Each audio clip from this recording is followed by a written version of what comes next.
ओम मुनित्रयं नमस्कृत्य तदुक्तिः परिभाव्य च वैयाकरणसिद्धान्तकौमुदीयं विरच्यते। सर्वेभ्यः श्रोतृभ्यः नमः। अस्माभिः गतपाठे यद्यत् पठितं तद् एकवारं स्मरामः। वैयाकरणसिद्धान्तकौमुदी इत्याख्यस्य ग्रन्थस्य तत्र संज्ञाप्रकरणे वयं भवामः। अस्य प्रकरणस्य तावत् 41 पाठः गतपाठः प्रवृत्तः। तस्मिन् 41 पाठे अस्माभिः चादयो सत्त्वे इति सूत्रम् आदौ पठितं। तत्र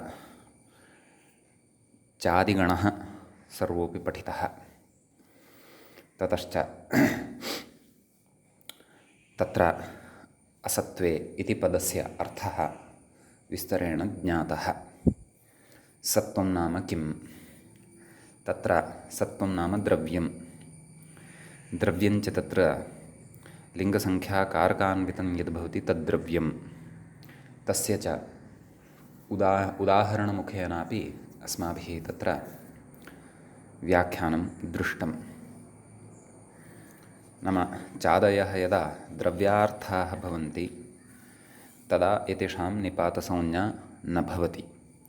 यदा तु एते चादयः अद्रव्यार्थाः भवन्ति तदैव एतेषां निपातसंज्ञा भवति। तत्र उदाहरणाय अस्माभिः उदाहरणं दृष्टं। छागः पशुः इत्यत्र पशुशब्दः द्रव्यार्थवाचकः इति कृत्वा तत्र तस्य निपातत्वं न भवति। अतः सुपः श्रवणं भवति। सु इत्यस्य श्रवणं विसर्गरूपेण भवत्येव। परन्तु पुष्टं पशु मन्यते इत्यत्र पशुशब्दः सम्यगर्थे इति कृत्वा तस्य निपातत्वं वर्तते। अतः तत्र आदौ ततः अपि आदौ तस्य अद्रव्यार्थवाचकत्वं वर्तते। अद्रव्यार्थवाचकत्वे सति तत्र तस्य निपातत्वं भवति। निपातत्वात् अव्ययत्वं भवति। अव्ययत्वात् सोर्लुक् भवति। पशु इति श्रूयते।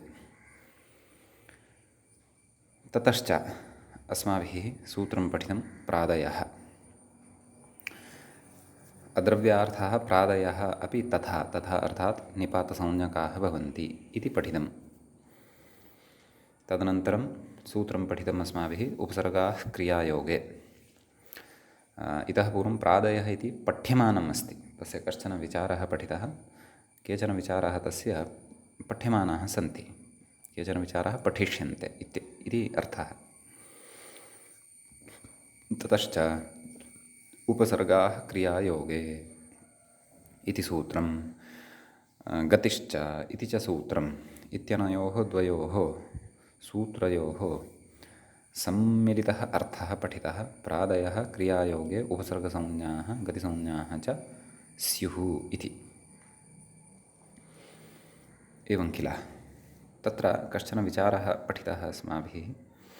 नाम आकडारादेका संज्ञा इति यदुक्तं, नाम आकडारादेका संज्ञा इति सूत्रादारभ्य कडाराः कर्मधारये इति सूत्रं यावत् यदि संज्ञाद्वयं प्राप्तं भवति तर्हि एका एव संज्ञा भवति, सा च परा।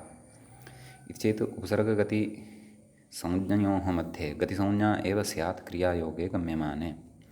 परन्तु न तथा। उपसर्गसंज्ञायाः अपि समावेशो भवति, निपातसंज्ञायाः अपि समावेशो भवति। तिस्रः संज्ञाः अत्र फलिताः भवन्ति प्रादीनां क्रियायोगे सति। एवं तर्हि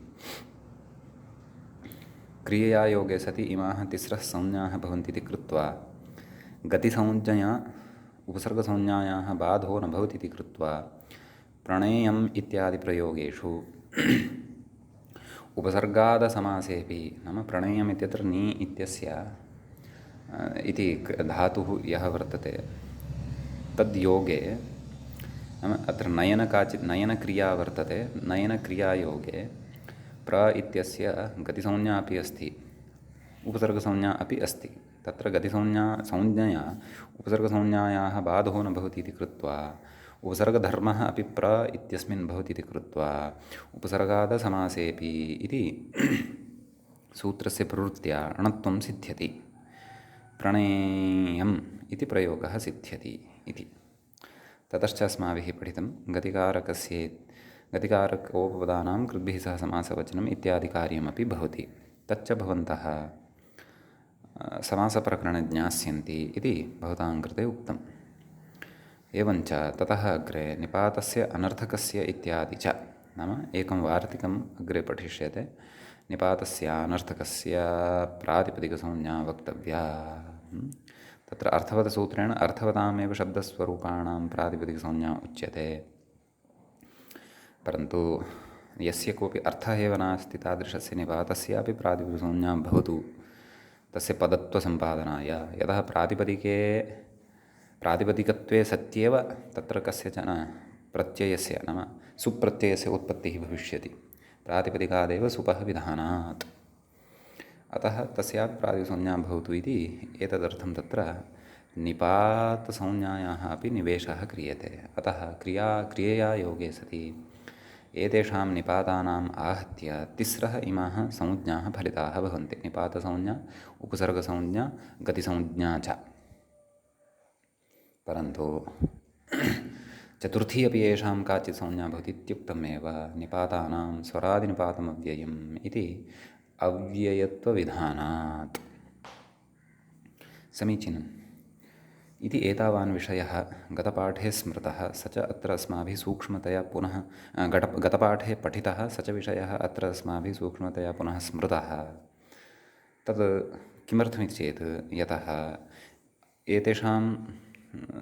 एतत् सूत्रत्रयसम्बद्धः विचारः यः अग्रे अवशिष्टः अस्ति अस्माकं कर्तुं, तत्र अस्य विचारस्य नितारां सम्बन्धः वर्तते।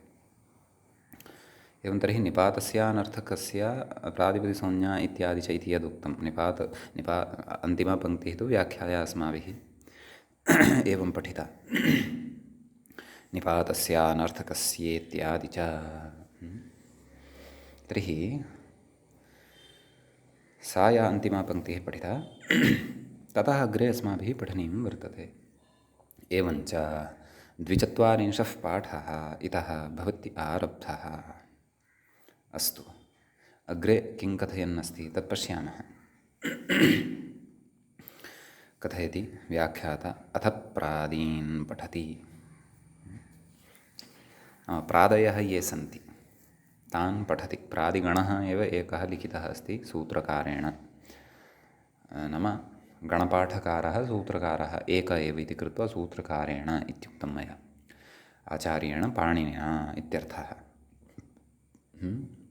तर्हि अत्र मूले एव सर्वान् प्रादीन् आदाय तेषां पाठं कुर्वन् अस्ति।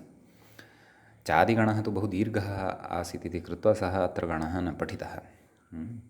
सः गणः तु गणपाठे एव पठनीयः इति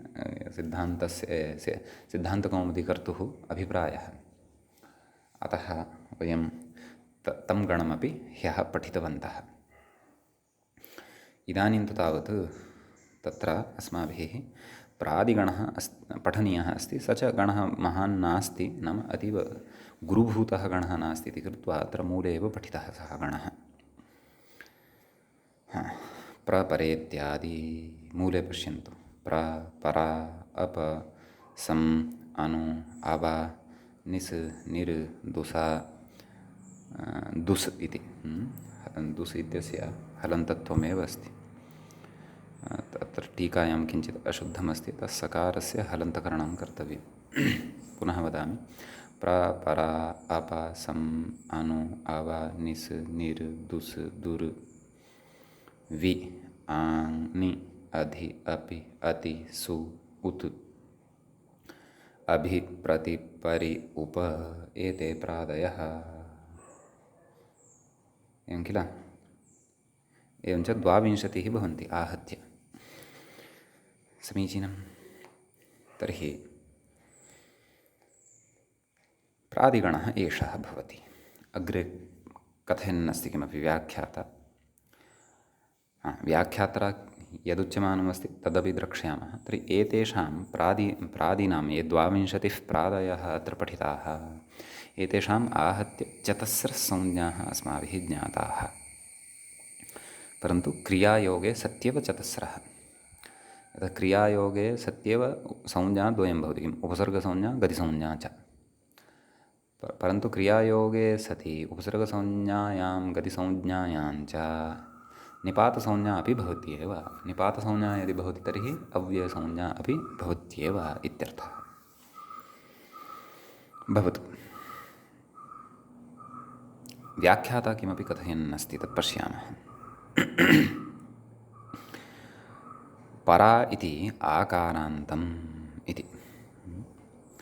प्रपरा इति मूले यत् पठितं तत् स्पष्टतार्थं कथयन् अस्ति। भोः, अत्र इदम् अव्ययम् अथवा एतत् प्रादिशब्दस्वरूपम् अथवा एषः प्रादिः यः वर्तते सः आकारान्ततां भजते इत्यर्थः। एवं किल। अग्रे किं कथयन् अस्ति तत् पश्यामः। अयधातौ उपसर्गस्यायतौ इति किञ्चन सूत्रमस्ति। अष्टमाध्यायस्य द्वितीयपादस्य 19 सूत्रं भवति। किं कथयति? अयधातौ, अय इति धातुः कश्चन वर्तते। तस्मिन् धातौ परतः उपसर्गस्यायतौ इति निर्दुरोर्लत्वं निलयते दुलयते इति। अयधातोः लट्लकारे प्रथमपुरुषस्य एकवचने कः प्रयोगः? अयते। एवमेव तत्र यदि निर् इति उपसर्गः तत्र प्रयुक्तः भवति अस्मात् धातोः पूर्वं, तर्हि निर् इति रेफान्तः यः उपसर्गः वर्तते सः, तर्हि प्रयोगः कः भवति? निलयते। नाम रेफस्य स्थाने ल इति भवति इत्यर्थः। ल इति व्यञ्जनवर्णः भवति इत्यर्थः। एवमेव दुलयते इति अस्ति। तत्रापि दुर् इति रेफान्तः एव उपसर्गः भवति। दुर् अयते, अयते इति क्रियापदं, दुर् अयते, रेफस्य ल इति आदेशः भवति, दुलयते इति प्रयोगः भवति। लत्वविधायकं सूत्रं तु उपसर्गस्यायतौ इति भवति। उपसर्गस्यायतौ इत्यनेन सूत्रेण किमुच्यते? तद् किञ्चित् तस्य अर्थः सामान्येन अवगन्तव्यः। नाम अयतौ परतः, नाम अयधातुः यदा परतः भवति तदा उपसर्गस्य यः रेफः तस्य लकारः इति आदेशः भवति। एवं किल। अन्यदपि उदाहरणं भवति, यथा पलायते, एवं खलु। अयते इति तत्र क्रियापदं भवति। परा इति उपसर्गः यदि योजितः तर्हि परा इत्यस्य रेफस्य तत्र लत्वम् एतेन सूत्रेण भवति उपसर्गस्यायतौ। अतः उदाहरणं किं भवति? पलायते। परन्तु अत्र प्रकृते यदुदाहरणं वर्तते तत् पश्यन्तु। निलयते, दुलयते, तर्हि निर् दुर्। विचारः कः क्रियमाणः अस्ति चेत् तत्र प्रादिषु निर् दुर् इति उपसर्गद्वयं रेफान्तं दृश्यते। अपि च निस् दुस् इति उपसर्गद्वयं सान्तम् अर्थात् सकारान्तं दृश्यते। अनयोः कः विशेषः? एषु विशेषः कः? सः विशेषः अत्र उच्यमानः वर्तते। नाम क्वचित् निर् इति पठनीयः यदि, तर्हि तत्र यथा निर्गच्छति इति प्रयोगः साधनीयः अस्ति। तर्हि निर्गच्छति इत्यत्र निर् इति उपसर्गं योजयामः यदि, तर्हि रेफः तथैव तिष्ठति खलु। निस् इति उपसर्गः तत्र योज्यते यदि, तस्यापि रुत्वं कृत्वा रेफः एव लभ्यते खलु। अतः उपसर्गद्वयेनपि समानमेव निर्गच्छति इत्यादि उदाहरणं सिद्ध्यति खलु। किं प्रयोजनम्? एकत्र सकारान्तं निसम् इति पठित्वा अपरत्र रेफान्तं निरम् इति पठित्वा किं साध्यते? एवमेव दुर् इत्यपि स्वीकुर्वन्तु न वा? दुर्मुखः इति पदं किमपि, अथवा दुर्गच्छति इति वा क्रियापदं तत्र। तत्र दुर् इति स्वीकृतः तदापि दुर्मुखः दुर्गच्छति इत्यादीनि पदानि सिद्धानि भवन्ति। यदि दुस् इति शान्तम् अपि वर्तते तस्यापि ऋत्वं भविष्यत्येव। ऋत्वे सति तत्रापि दुर्मुखः इत्यादयः प्रयोगाः लप्स्यन्ते एव। अतः किमर्थं भिन्नतया एकत्र सकारान्तता दृश्यते अपरत्र च रेफान्तता दृश्यते इति एतादृशं प्रसङ्गमादाय विचारः आरब्धः वर्तते। अतः तत्र स्पष्टता नाम सर्वस्यापि एतस्य कस्य निस् इति सकारान्तस्य निर् इति रेफान्तस्य दुस् इति सकारान्तस्य दुर् इति रेफान्तस्य तत्र अस्ति किञ्चन प्रयोजनम् इति अस्ति उच्यमानं। तर्हि तत्प्रयोजनमेव वयम् अवगच्छन्तः स्मः। अस्तु, निलयते दुलयते इति साधितं खलु। तत्र रेफः अस्ति, रेफस्य एव तत्र उपसर्गस्यायतौ इत्यनेन लकारविधानं क्रियते, न तु सकारस्य इति समर्थव्यम्। अतः निलयते दुलयते इत्यादीनि क्रियापदानि भवन्ति सिद्धानि। समीचीनं। ततः निसोदुसश्च अग्रे कथयति। निसोदुसश्च ससजुषोरुः इति ऋत्वस्य असिद्धत्वान्नलत्वम् इति। निरयते दुरयते तत्र प्रयोगः निरयते दुरयते इत्यपि अपेक्षितः। निलयते दुलयते इति तु प्रयोगः अपेक्षित एव, परन्तु निरयते दुलयते इत्यपि प्रयोगः अपेक्षितः। एवं किल। यदि साक्षातेव रेफान्तं निर् इति शब्दस्वरूपं गृह्णीमः अथवा दुर् इति गृह्णीमः, तर्हि साक्षात् नाम मूलावस्थायाम् एव यदि रेफः वर्तते तर्हि तस्य रेफस्य स्थाने तु उपसर्गस्यायतौ इत्यनेन लत्वं भवत्येव। अतः निलयते दुलयते इति प्रयोगद्वयं सिद्ध्यत्येव न वा? परन्तु निरयते दुरयते इति प्रयोगः इत्येतौ प्रयोगौ तत्र न सिद्ध्येताम्। अनयोः अपि सिद्धिः स्यात्। तदर्थं निस् इति दुस् इति च सकारान्तम् उपसर्गद्वयं पार्थक्येन पठनीयम् इति। तर्हि तत्र भवन्तः चिन्तयेयुः, किं पार्थक्येन पठनेन? निस् दुस् अनयोः सकारस्य ऋत्वे कृते ऋत्वानन्तरं केन ससजुषोरुः नाम ऋत्वविधानं कृत्वा पुनः रेफः लभ्यते एव खलु। दुस् निस् अनयोः सकाशादपि रेफः लभ्यते एव खलु। अनयोः सकाशात् यदि रेफः लभ्यमानः अस्ति तर्हि ततः परं वा अत्र उपसर्गस्यायतौ इत्यस्य प्रवृत्त्या लत्वं भवत्येव खलु। निलयते दुलयते इति प्रयोगद्वयं सेत्स्यति एव खलु। कथं तर्हि निरयते दुरयते इति एतत् प्रयोगद्वयार्थं तत्र अनयोः उपसर्गयोः सकारान्तता कर्तव्या इति आशङ्कायां तत्र ध्यानेन पङ्क्तिः पठनीया। निसोदुसश्च ससजुषोरुः इति ऋत्वस्य असिद्धत्वान्नलत्वं स्थितिम् एकस्य क्रियापदस्य स्थितिं चिन्तयामः। निरयते इति स्वीक्रियताम्। कः उपसर्गः स्वीक्रियते? सकारान्तः स्वीक्रियते। निस् अयते ऋत्वं केन? ससजुषोरुः इत्यनेन ऋत्वं का स्थितिः जायते? नि रु अयते। रु इत्यस्य र अवशिष्यते। नि र अयते इति। इदानीम् उपसर्गस्यायतौ इत्यस्य दृष्टौ ससजुषोरुः इति नास्ति एव। कुतः? असिद्धत्वात्। असिद्धत्वं कथं? पूर्वत्र असिद्धं कथं? पश्यन्तु, अवधानं तत्र अत्र कर्तव्यः। अवधानम् एवं कर्तव्यं। पुरतः अष्टाध्यायी स्थापनीया। गच्छन्तु अष्टमाध्यायं प्रति। तत्र द्वितीयं पादं पश्यन्तु। द्वितीयपादस्य 19 सूत्रं पश्यन्तु। 8 to 19 किमस्ति सूत्रम्? उपसर्गस्यायतौ इति। इदानीं तस्मिन्नेव पादे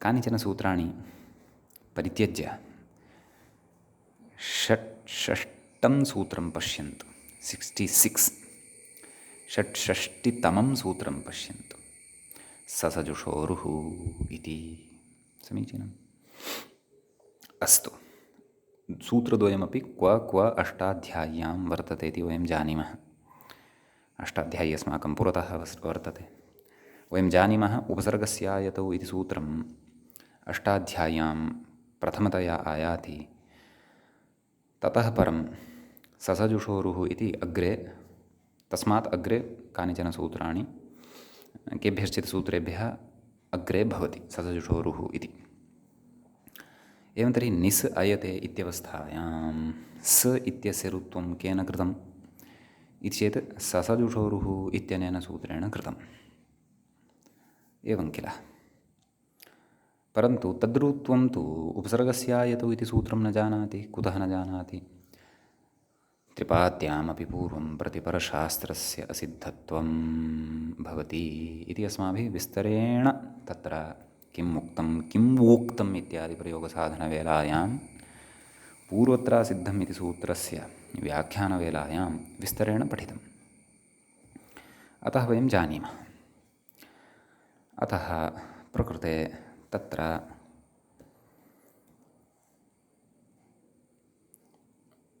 यद् रुत्वं ससजुषोरुः इत्यनेन विहितं तद् उपसर्गस्यायतौ इत्यस्य दृष्टौ नास्ति एव उपसर्गस्यायतौ इति तु तत्र निस् दुस् इत्येवमेव तौ उपसर्गौ पश्यति न वा तन्मते तद्दृष्टौ तु तत्र रेफत्वमेव न लब्धं वर्तते तर्हि लत्वं कस्य कर्तव्यं तेन तु रेफस्य एव लत्वं क्रियते यथा निलयते दुलयते इत्यत्र अतः लत्वं न भवति तेन निरयते दुरयते इति तत्र विद्यमानः रेफः तथैव तिष्ठति अतः पक्षे निरयते दुरयते इत्यपि प्रयोगः सिद्ध्यति इत्यर्थः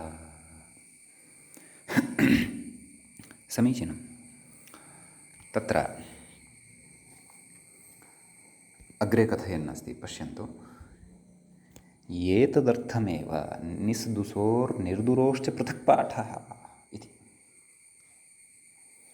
नाम इदमेव तत्र प्रयोजनं वर्तते तत्र वस्तुतः अयगतौ इति बहुवादिकः धातुः भवति तस्य अयं प्रयोगः भवति गत्यर्थकः सः धातुः अयगतौ इति तर्हि तत्र किमित्युच्यते चेत् यदि कोऽपि पृच्छेत् अथवा मनसि अस्माकं जिज्ञासा जायते यत् किमर्थम् अत्र सकारान्तः अपि रेफान्तः अपि निस् निर् इत्येवं रीत्या उपसर्गः पठितः किमर्थश्च रेफान्तः वा सकारान्तः वा दुस् इत्येवम् उपसर्गः पठितः इति चेत् तस्य समाधानम् अत्र वर्तते निलयते दुलयते निरयते दुरयते इति द्विविधोऽपि प्रयोगः अपेक्षितः अस्ति अतः एतदर्थं तत्र एते चत्वारः उपसर्गाः रेफत्वेन अपि च सान्तत्वेन रेफान्तत्वेन सकारान्तत्वेन च अनयोः पाठः कृतः वस्तुतः चत्वारः इति न वक्तव्यम् एतौ द्वौ अपि उपसर्गौ रेफान्तत्वेनापि पठ्येते सकारान्तत्वेनापि पठ्येते अतः आहत्य चत्वारः इमे उपलब्धाः भवन्ति इत्यर्थः अतः एतदर्थम् अत्र पृथक् पाठः कृतः वर्तते समीचीनम् अत्र विद्यमानस्य निर इत्यस्य उपसर्गसंज्ञा तु अस्ति एव पुनश्च गतिसंज्ञा अपि अस्ति एव निपातत्वात् तस्य अव्ययत्वात् पदत्वं चापि वर्तते एव अतः एव ससजुषोरुः इत्यस्य प्रवृत्तिः भवति ससजुषोरुः इत्यस्य प्रवृत्तिः यदि न स्यात् तर्हि पदत्वं न स्यात् तर्हि ऋत्वं न स्यात् परन्तु ससजुषोरुः इत्यस्य प्रवृत्तिः सति पदत्वे एव प्रवर्तते तत्र सति पदत्वे प्रवर्तते वा इति नैव सकारान्तस्य अपि च किमुच्यते सजुषशब्दान्तस्य इति तस्य अर्थः इति मया स्मर्यते ससजुषोरुः। हाँ, सकारान्तस्य पदस्य सजुष इत्येतस्य सत्यं सत्यं पदस्य इत्यधिकारे एव अस्ति, मया सम्यगेव स्मृतम्। अतः तत्र पदत्वं च कदा निपातत्वाश्रितम् अत्र पदत्वं। निपातत्वात् अव्ययत्वम्, अव्ययत्वात् पदत्वं भवत्येव। अतः अत्र आसां संज्ञानाम् अपेक्षा भवत्येव इति। इतोपि विविधानि नैकानि प्रयोजनानि तत्र वर्तन्ते, यानि प्रयोजनानि वयम् अनुपदमेव अग्रिमेषु प्रकरणेषु पठिष्यामः। प्रादिनाम् उपसर्गसंज्ञाम् आदाय यत् प्रयोजनं भवति, गतिसंज्ञाम् आदाय यत् प्रयोजनं भवति, अपि च निपातसंज्ञामादाय प्रयोजनम्, अपि च उपसर्गसंज्ञा, गतिसंज्ञा, निपातसंज्ञा, एवं खलु। इमाः तिस्रः संज्ञाः पठिताः किल। निपातसंज्ञा, उपसर्गसंज्ञा, गतिसंज्ञा। प्रादिः तु एतेषां नाम अस्ति एव, नाम प्र आदिः येषां ते प्रादयः इत्यर्थः। समीचीनम्। अस्तु। अव्ययसंज्ञा चतस्रः संज्ञा, उपसर्गसंज्ञाः, गतिसंज्ञा, उपसर्गसंज्ञा, निपातसंज्ञा, निपातत्वात् अव्ययसंज्ञा, इमाः चतस्रः फलन्ति इत्युक्तमासीत्। अस्तु।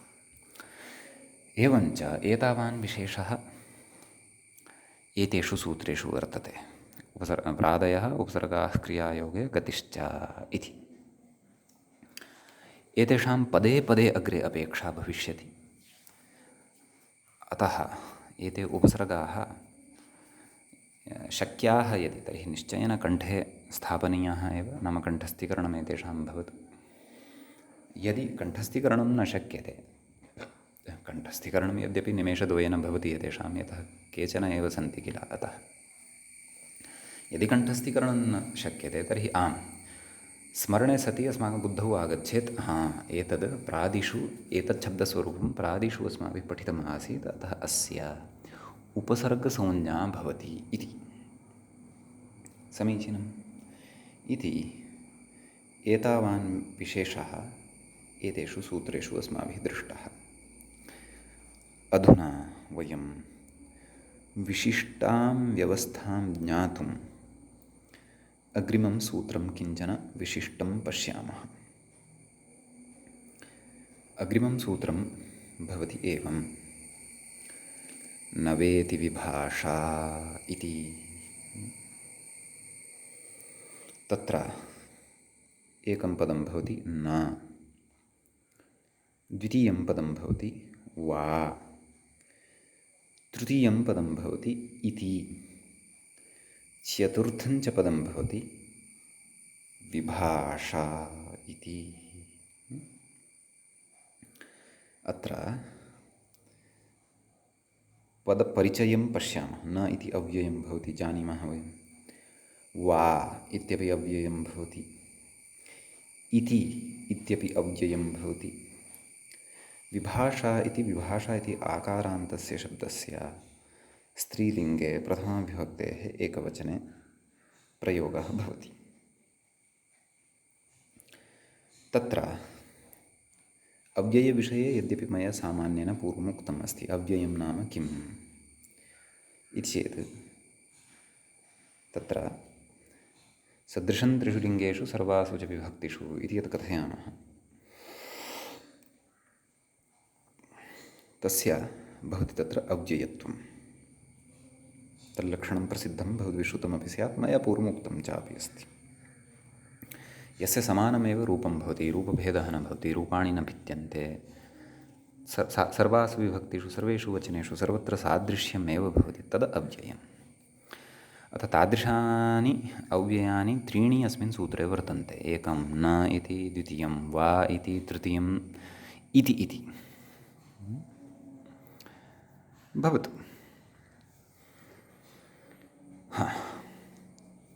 अस्य सूत्रार्थः द्रष्टव्यः अस्ति।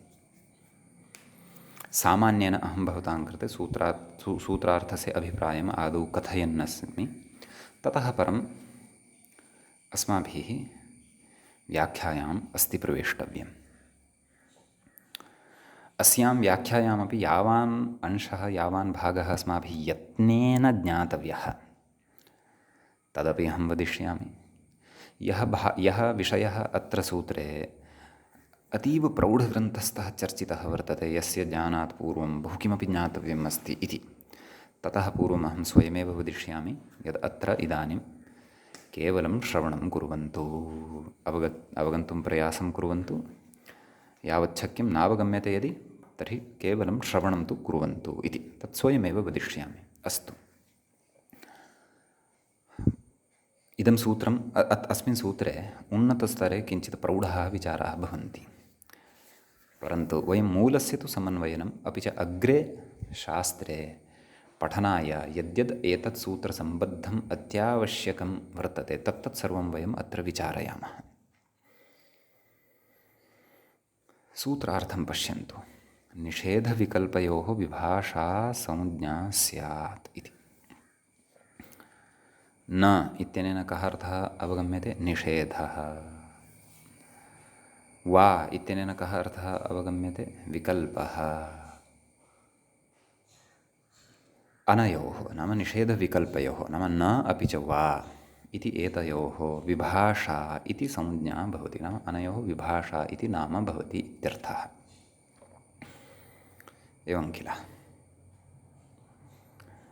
विभाषा अर्थात् न अथवा वा इति, नाम न अथवा विकल्पः इत्यर्थः। समीचीनं। तत्र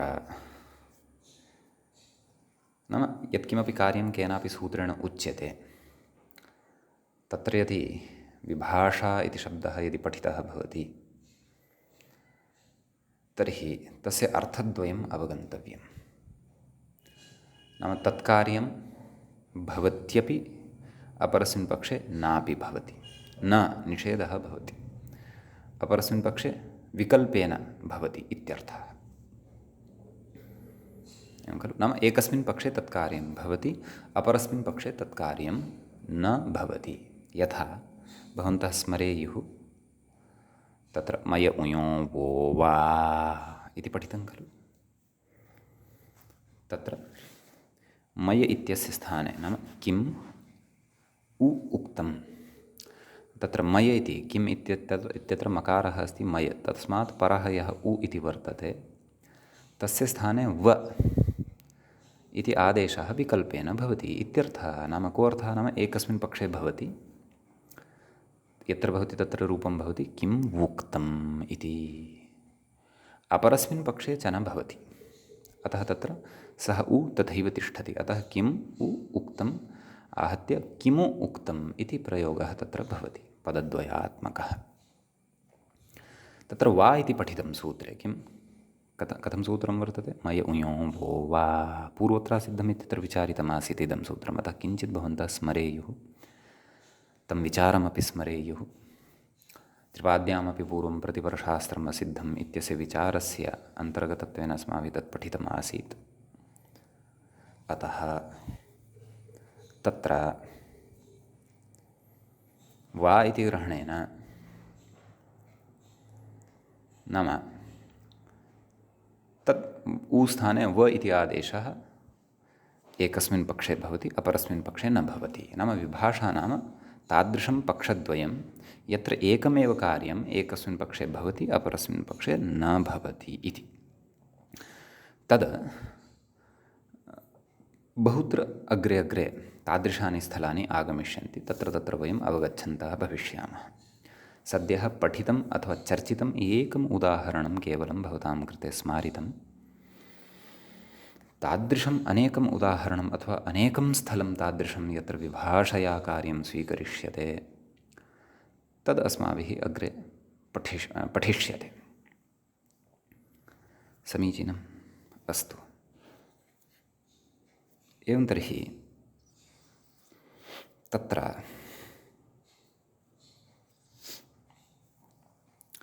किं कथयति व्याख्याता? मूलसूत्रार्थः यः उक्तः तस्य अर्थस्पष्टता सद्यः एतावती एव पर्याप्ता। यतः अत्र अस्माभिः सूक्ष्मतया अग्रे विचाराः कर्तव्याः वर्तन्ते। व्याख्याता सर्वं प्रवेक्ष्यति, अस्माकं प्रवेशयिष्यति, अस्माकं प्रवेशं कारयिष्यति तेषु तेषु विचारेषु। इतोपि अस्माभिः विस्तरेण ज्ञातव्यं वर्तते का नाम विभाषा। विभाषा इत्यस्य विस्तृतं स्वरूपम् अस्माभिः द्रष्टव्यं वर्तते, परन्तु आवश्यकम् अस्ति। कुतः? यतः अग्रिमप्रकरणेषु पौर्वापर्यसम्बन्धः यदा उपस्थितः भविष्यति विभाषाम् आदाय, तदा तत्र अस्माकम् एतत् नितान्तं प्रयोजनाय भवति। अतः समग्रया शक्त्या अस्य विषयस्य अत्रैव अवगमनाय प्रयासो विधेयः। समीचीनं। व्याख्यानम् अनुसरन्तु। किं कथयति? मेध्यः पशुरनड्वान् विभाषितः इत्यादि याज्ञिकप्रयोगे विभाषा शब्दः केवलविकल्पे दृष्टः इति। एवं खलु? तत्र याज्ञिकेषु प्रयोगेषु विभाषा इति शब्दः प्रयुज्यते। अयं विषयः तत्र मीमांसादिशास्त्राणां सम्बद्धः भवति। अस्माकं बालमनोरमाकारः प्रसिद्धः मीमांसकोऽपि आसीत् इति कृत्वा तत्र तत्र मीमांसाविषयम् आदाय अपि उद्धरणानि ददाति। हलन्त्यम् इति सूत्रकथनसमये अन्योन्याश्रयसमये अपि एकं मीमांसावाक्यं दत्तवान् आसीत्। प्रायः 2-3 स्थलेषु पूर्वं मीमांसावाक्यम् उद्धरणत्वेन उदाहरणत्वेन दत्तवान् अस्ति, परन्तु तत्र तत्र करोति चर्चां, यतः मीमांसकोऽपि एषः आसीत्। परन्तु मीमांसकेषु अपि भेदाः भवन्ति। केचन मीमांसाः पशुयागादिकं पशूनां कर्तनं कृत्वा तस्य होमं कुर्वन्ति, यागं कुर्वन्ति। तथा केचन मीमांसकाः तु व्याख्याभेदेन तत्र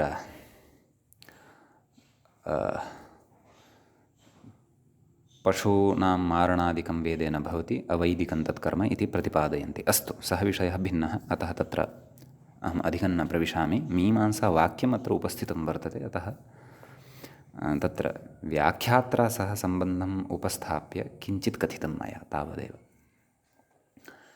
भवतु तर्हि तादृशवचनानि एषः कथयन् अस्ति। नाम इदं वाक्यं साक्षात् मीमांसादर्शनस्थम् एव अथवा तद्व्याख्यानपरं वा इति तु सद्यः मम संज्ञाने नास्ति, परन्तु प्रसङ्गम् अथवा भाषां दृष्ट्वा तथा किञ्चित् भाति। अस्ति तु कश्चन यागसम्बद्धः एव विषयः इति तु स्पष्टः विषयः वर्तते। यागानां च चर्चा प्राधान्येन मीमांसायां क्रियते इति ऊहया मया उक्तम्। वाक्यं वचनमिदं साक्षात् क्वथ्यम् इति मया अनुसन्धानं न कृतम्। अस्तु, कुतः चेत् ततः विशिष्य प्रयोजनं सद्यः तस्य नावबुद्धम् इति कृत्वा अस्माभिः तु मीमांसा अवगन्तव्या वर्तते, व्याकरणस्था विभाषा अवगन्तव्या वर्तते। अस्तु, एवं तर्हि किं कथितवान् पुनः पश्यन्तु। मेध्यः पशुः अनड्वान् विभाषितः। नाम यः अनड्वान् वर्तते, अनड्वान् इति वृषभस्य नामान्तरं भवति, वृषभस्य संज्ञा भवति, अथवा युवा वृषभः यः भवति, नन्दी, तस्य अनड्वान् इति व्यवहारः। तर्हि अनड्वान् यः पशुः सः मेध्यः इत्यर्थः। मेध्यादीनां शब्दानाम् अपि अर्थाः बहवः सन्ति। भवन्तः स्वस्पष्टतार्थं कोशान् अपि द्रष्टुं शक्नुवन्ति। अस्तु, कथयति इत्यादि याज्ञिकप्रयोगे विभाषाशब्दः केवलविकल्पे दृष्टः। नाम केवले विकल्पे एव, विकल्पस्य एव अर्थे दृष्टः। विकल्पस्य च वस्तुतः अर्थः कः? भावः अभावश्च इति विकल्पस्य अर्थः। विकल्पस्य तत्र निषेधः अपि च प्रवृत्तिः इति साक्षात् अर्थः नास्ति। एतत् चिन्तयन्तु। नाम मीमांसादिषु शास्त्रेषु विकल्पो नाम भावः अभावः। अस्मिन् विषये अपि अग्रे चर्चा करिष्यते। व्याख्यात्रा स्वयमेव आदाय अग्रे चर्चा करिष्यते।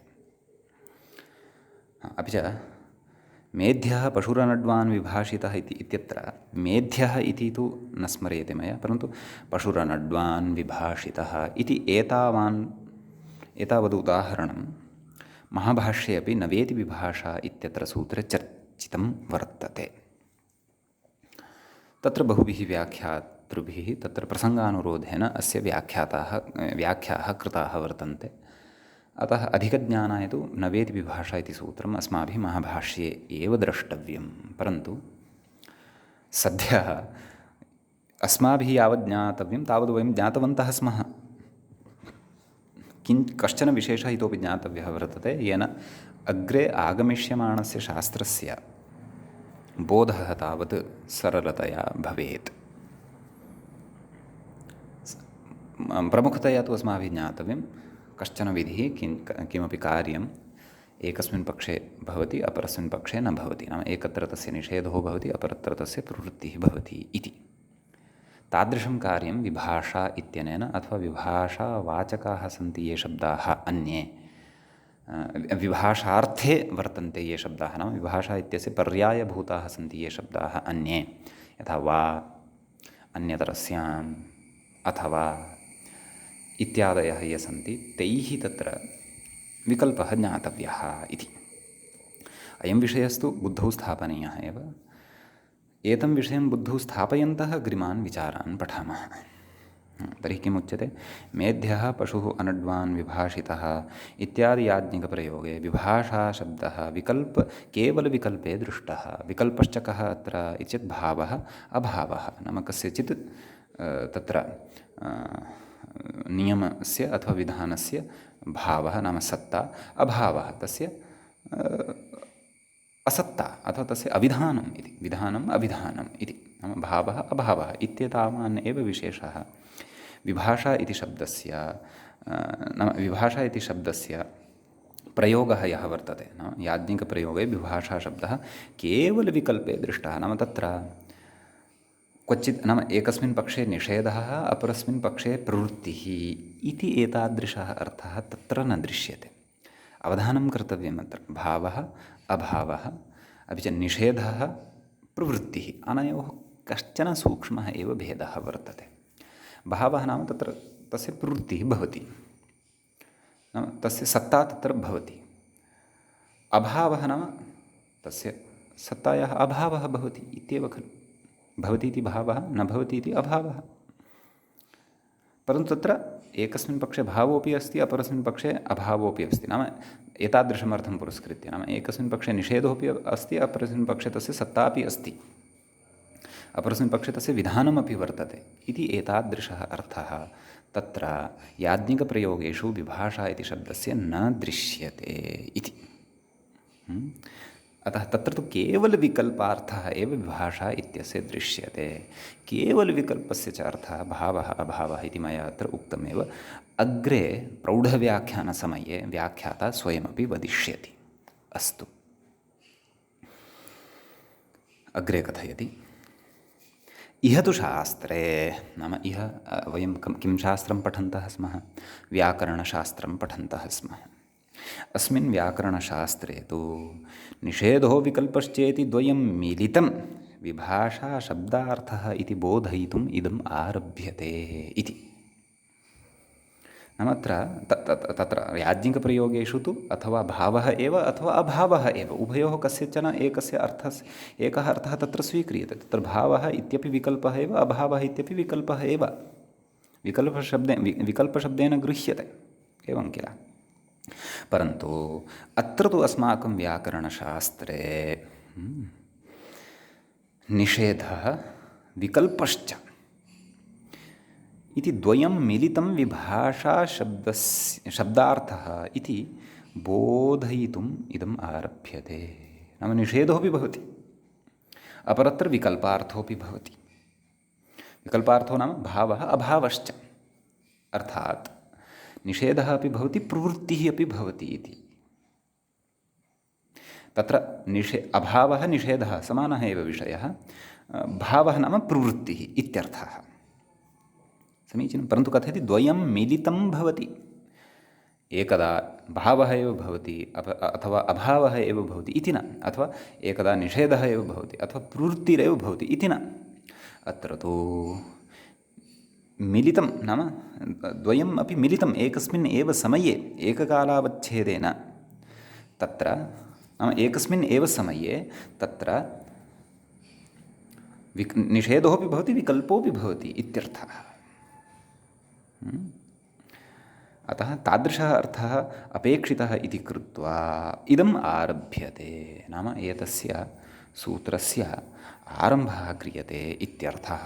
कस्य सूत्रस्य चेत् न वेति विभाषा, साक्षादेव उक्तं खलु। विभाषा नाम न अपि च वा इति, न इति निषेधः, वा इति विकल्पः। निषेधविकल्पयोः विभाषा इति संज्ञा भवति इत्यर्थः। समीचीनम्। विकल्पः नाम तदेव निषेधात् अवशिष्टः यः पक्षः यत्र तस्य प्रवृत्त्या भाव्यं कस्यचित् विधानस्य इति। इतोपि सारल्येन चेत् कस्यचित् कार्यस्य प्रवर्तनम् अप्रवर्तनं च इति अवगन्तव्यम्। समीचीनम्। अग्रे किं कथयति तत् पश्यामः।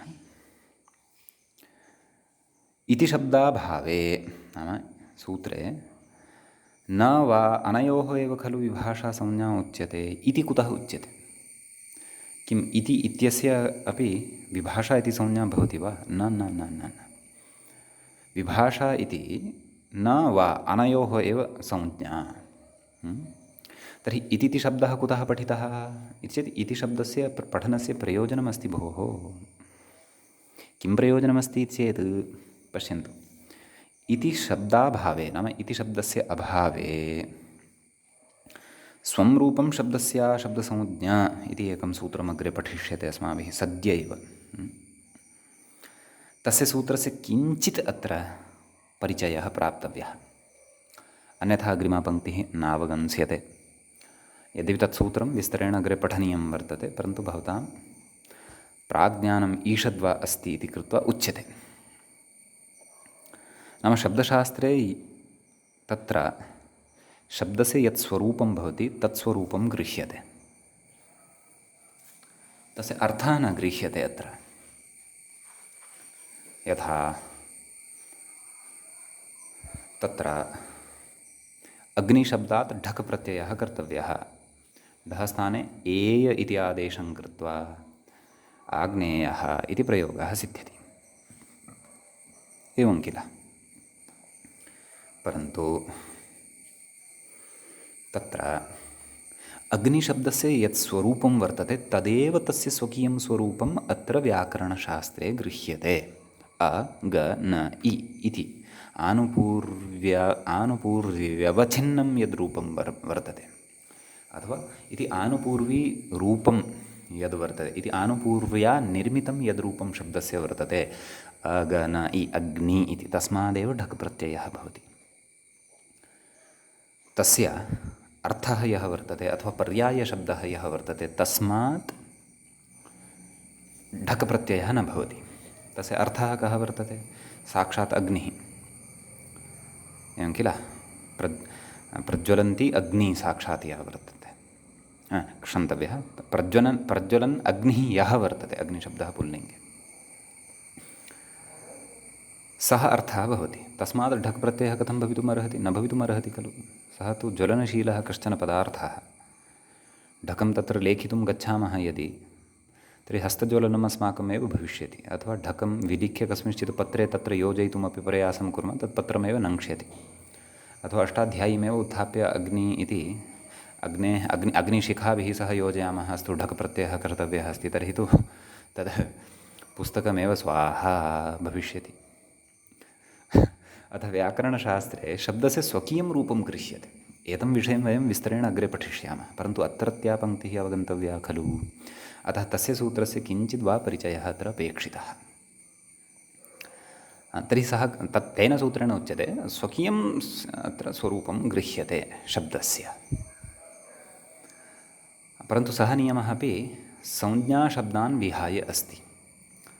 संज्ञाशब्देषु सः नियमः नोपतिष्ठते इति तत्रैव वक्ष्यते। अतः तद् विस्तरेण तत्रैव पठिष्यामः। अस्तु, अत्रत्यपङ्क्तेः अवगमनाय तु बुद्धौ एतावदेव स्थापनीयं यत् तत्र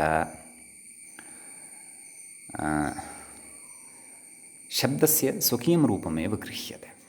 तर्हि कथयति अत्र पश्यन्तु। इति शब्दाभावे, नाम इति शब्दः यदि अत्र न पठ्येत तर्हि स्वं रूपं शब्दस्य इति यः नियमः अस्माभिः अग्रे पठनीयः वर्तते, स्वं रूपं शब्दस्य शब्दसंज्ञा इत्यनेन सूत्रेण, नाम शब्दस्य स्वकीयं रूपमेव गृह्यते, न तु तस्य पर्यायशब्दः, न च तस्य अर्थबोधकः कश्चन पदार्थः। समीचीनं। तर्हि कथयति स्वं रूपं शब्दस्य इति नवाशब्दयोः स्वरूपपरत्वात् नवाशब्दयोः विभाषा संज्ञा इत्यर्थः स्यात्। अवगम्यते वा न वा? इति शब्दः यदि नास्ति सूत्रे तर्हि अयं विचारः, तर्हि एषा आपत्तिः अत्र लभ्यमाना वर्तते। का आपत्तिः नाम न वा अनयोः यत् स्वरूपं वर्तते स्वकीयं, न इत्यस्य किं स्वरूपं वर्तते, न इति व्यञ्जनं, ततः परतः अ इति, न इति, अपि च वा इत्यस्य किं स्वरूपम् अस्ति, व इति व्यञ्जनं, दीर्घः आ इति एतत् स्वरूपयुक्तयोः किं कथयति पश्यन्तु। स्वं रूपं शब्दस्य इति न वा शब्दयोः स्वरूपपरत्वात्, नाम अनयोः स्वकीयस्य एव स्वरूपस्य ग्रहणत्वात्, न वा शब्दयोः नाम न वा इत्यनयोः शब्दयोः विभाषा संज्ञा स्यात्, नाम अनयोः द्वयोः एव विभाषा इति संज्ञा स्यात्। समीचीनं। तर्हि कथयति ततश्च विभाषाश्वेः इति एकं सूत्रं वर्तते। टु ओष्वी धातोः, नाम श्वी धातोः विकल्पेन सम्प्रसारणं भवति इति तेन उच्यते। विभाषाश्वेः इत्यादौ नवाशब्दौ आदेशौ स्याताम्। एवं खलु। नवेति विभाषा, तर्हि विभाषा श्वेः, तर्हि विभाषा इत्यनेन कः अर्थः अवगम्येत इत्येतत् विभाषा अर्थात् विभाषा इस् इक्वल् टु न, विभाषा इस् इक्वल् टु वा, अर्थात् विभाषा अर्थात् न, विभाषा अर्थात् वा इत्यर्थः, न वा? तर्हि श्वेः इति तत्र षष्ठ्यन्तं पदं वर्तते। तर्हि कः अर्थः आगच्छेत्? श्वी इत्यस्य स्थाने विभाषा इति भवेत् इति अर्थः लब्धः भविष्यति यदि अत्र न अपि च वा अनयोः द्वयोः स्वस्य रूपस्य ग्रहणम् अस्माभिः कृतं तर्हि। अवगम्यते वा न वा? अपि च श्वी स्थाने न इति आदेशः भविष्यति, अपि च वा इति आदेशः भविष्यति। कुतः? यतः विभाषा इत्यस्य अर्थः कः? न अपि च वा, यदि तयोः स्वकीययोः एव रूपम् अत्र गृहीतं स्यात्। यद्यपि व्याकरणस्य अयमेव नियमः, नियमस्तु अयमेव, स्वं रूपं शब्दस्य, नाम शब्दस्य स्वकीयं रूपमेव अत्र गृह्यते, तस्य अर्थः न गृह्यते, न च तस्य पर्यायशब्दः कः। परन्तु सः नियमः अत्र नापेक्षितः, तस्य नियमस्य अत्र प्रवर्तनं नापेक्षितं, न अपि च वा इति आभ्यां तयोः स्वरूपस्य ग्रहणं नापेक्षितं, परन्तु तेषाम् अर्थस्य अपेक्षा अस्ति, तेषां पर्यायवाचकानां शब्दानां च अर्थपूर्वकम् अपेक्षा अस्ति इति। तर्हि विभाषाश्वेः इति सूत्रे तत्र श्वी इत्यस्य स्थाने, श्वियेः इति षष्ठी अस्ति खलु, षष्ठ्याः अर्थः भवति स्थाने, नाम तस्य स्थाने इति अर्थः भवति। तद्वयं परिभाषाप्रकरणे पठिष्यामः। षष्ठीस्थाने योगः इत्यत्र। एवं तर्हि श्वी इत्यस्य स्थाने न इति स्यात्, वा इत्यपि स्यात्। अपेक्षितानि यानि रूपाणि वर्तन्ते, शुशाव, शिश्वाय इत्यादीनि रूपाणि, तानि तु न सेत्स्यन्ति, अनिष्टता भविष्यति। अतः परन्तु एतादृशी आपत्तिः कदा जायमाना वर्तते? यदि सूत्रे इति एतस्य, नाम इति इत्येतस्य पदस्य ग्रहणं न क्रियेत। न वा इति अर्थात् न वा एतदनन्तरं विभाषा इत्यतः च पूर्वम् इति इति अव्ययं यदि न पठ्येत तर्हि, एवं किल। तदेव उक्तम्, इत्यादौ न वा शब्दौ आदेशौ स्याताम्। अग्रे कथयति, इति करणे तु नायं दोषः इति। नाम इति करणं यदा क्रियते, नाम सूत्रे तत्र इति यत् पठितं तस्य पठने सति तु अयं दोषो न जायते।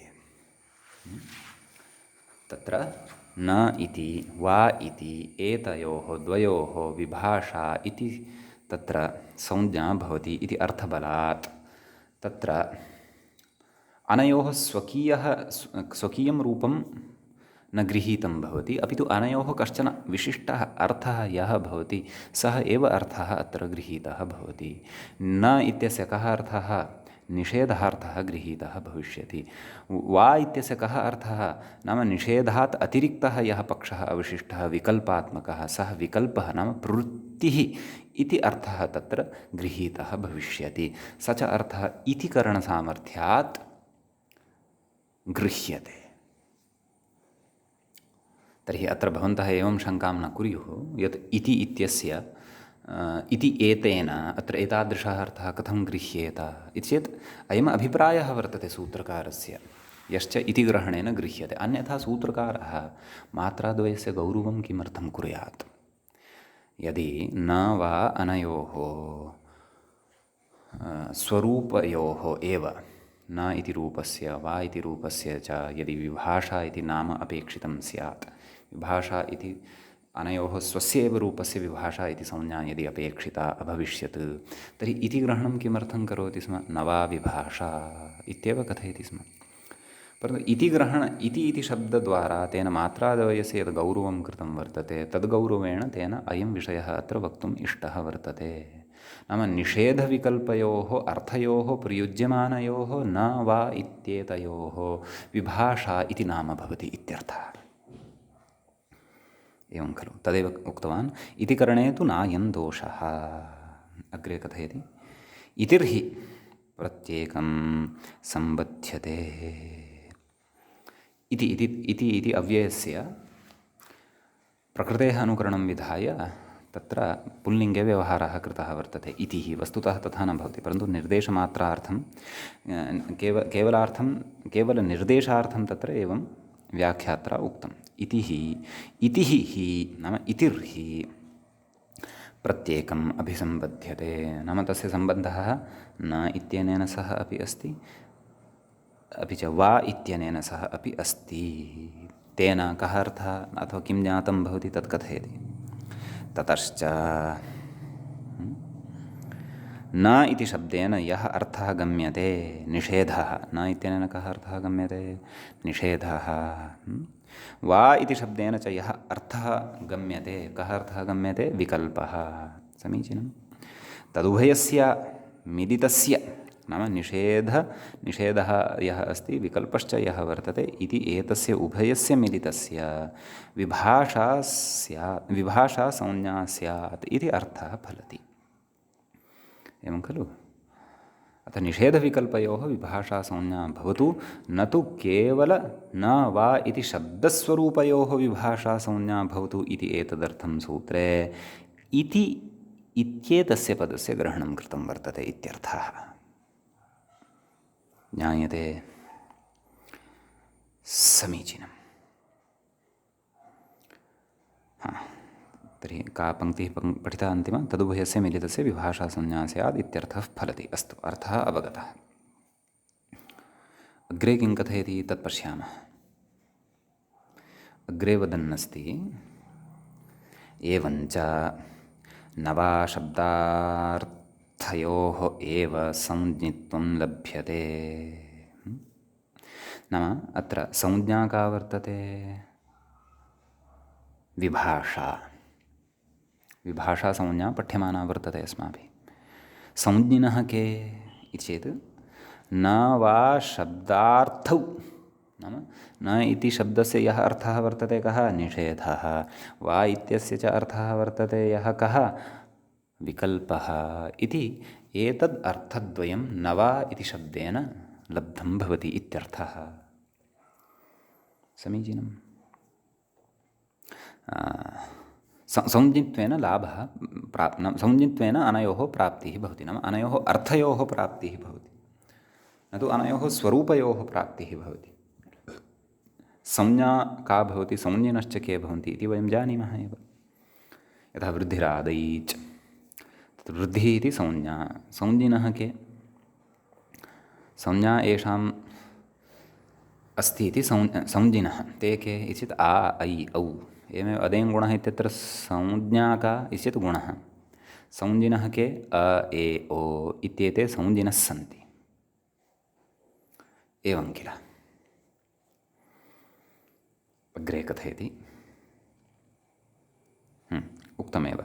एवञ्च नवाशब्दार्थयोः संज्ञित्वं लभ्यते इति। ततः अग्रे कथयति न तु नवा शब्दस्वरूपयोरिति नोक्तदोषः इति।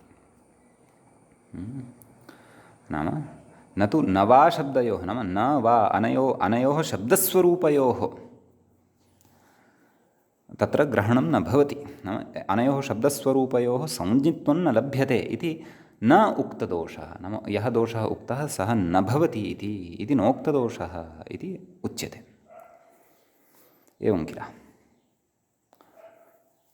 तदाह, नाम एतावन्तम् आशयं मनसि निधाय सूत्रार्थं कथयति इत्यर्थः। कथं सूत्रार्थः कथितः? निषेधविकल्पयोर्विभाषा संज्ञा स्यात् इति। स च सूत्रार्थः अस्माभिः दृष्टः एव। उदाहरणेषु तु प्रवर्तनम् अग्रे भविष्यति। तच्च वयम् एकम् उदाहरणं, द्वित्राणि उदाहरणानि चर्चितानि एव, किम् उक्तं किम् उक्तम् इति। तच्च अस्माभिः अग्रिमे पाठे पठिष्यते। अतः अद्यतनपाठे एतावानेव विशेषः अत्र चर्चितः। न वेति विभाषा इति सूत्रं प्रचलति, तत् सूत्रं वयम् अग्रे अनुवर्तयिष्यामः। एवञ्च मङ्गलं क्रियते मुनित्रयं नमस्कृत्य तदुक्तिः परिभाव्य च वैयाकरणसिद्धान्तकौमुदीयं विरच्यते। सर्वेभ्यः श्रोतृभ्यः नमः। एवञ्च 24 पाठः संज्ञाप्रकरणस्य अयं समाप्तिम् अगात्।